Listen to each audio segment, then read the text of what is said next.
bahwasanya nanti kalau anak-anak kita, Bu, ada yang ditakdirkan kaya, ibu cintai. Kalaupun ada anak ibu tidak ditakdirkan kaya, ibu tetap cintai. Jangan sampai kekayaan kita itu dipengaruhi karena harta yang didapatkan sama anak kita. Kadang-kadang anak kita tidak kaya, tetapi diberikan hati yang empati sama ibu. Ketika ibu sakit, dia yang pertama kali datang. Ketika ibu pusing, dia pertama kali yang akan merasakan sakit. Di mana anak-anak kita yang lain yang kayaknya memiliki kekayaan, kadang-kadang empatinya tidak sekuat anak kita yang diberikan oleh Allah kemiskinan. Semua itu pasti membawa keistimewaan. Kenapa saya ingin untuk menyampaikan ini? Karena masih banyak ibu-ibu yang terkadang membedakan cinta kasihnya kepada anak hanya karena kekayaan dan kemiskinan anaknya. Padahal kita harus paham, kekayaan dan kemiskinan itu bukan kita yang ngatur, Allah yang menentukan. Karena sang penentu itu Allah. Ini ada kisah nyata. Ada seorang bapak-bapak cerita, saya tuh punya adik, Ustadz. Adik saya ini qadarullah, tidak selapang hartanya sebagaimana saya. Dia tinggal bersama orang tua saya di satu kota kecil. Ketika saya mendapati usahanya sering gagal, saya ngajak, ayolah pergi ke Jakarta. Kesempatan di Jakarta lebih lapang, supaya kamu lebih lapang ketika mendapatkan rezeki. Tapi adik saya menolak, ndaklah bang, udahlah cukup, nggak apa-apa. Yang penting saya dekat dengan ibu.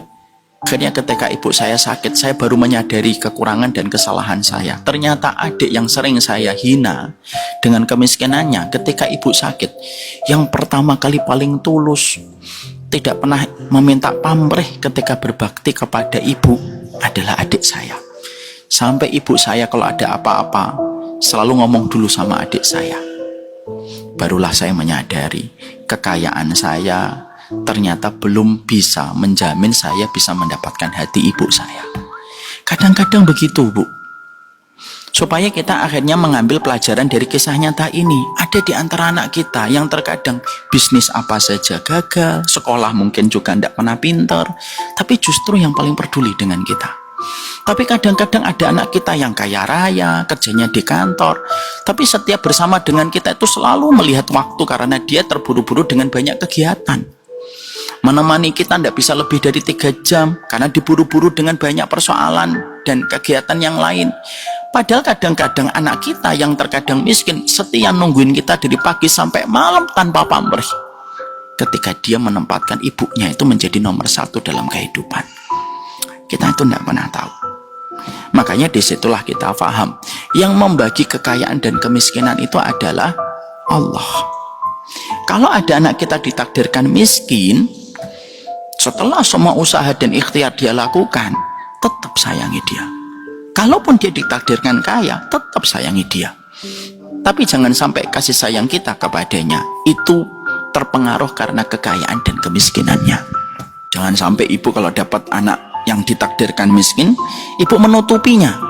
Tapi ibu terus membanggakan anaknya yang kaya. Anak saya pejabat tuh yang di sana itu.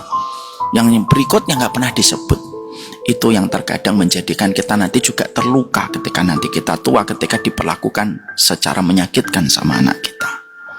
Itu yang kita harus paham. Di sini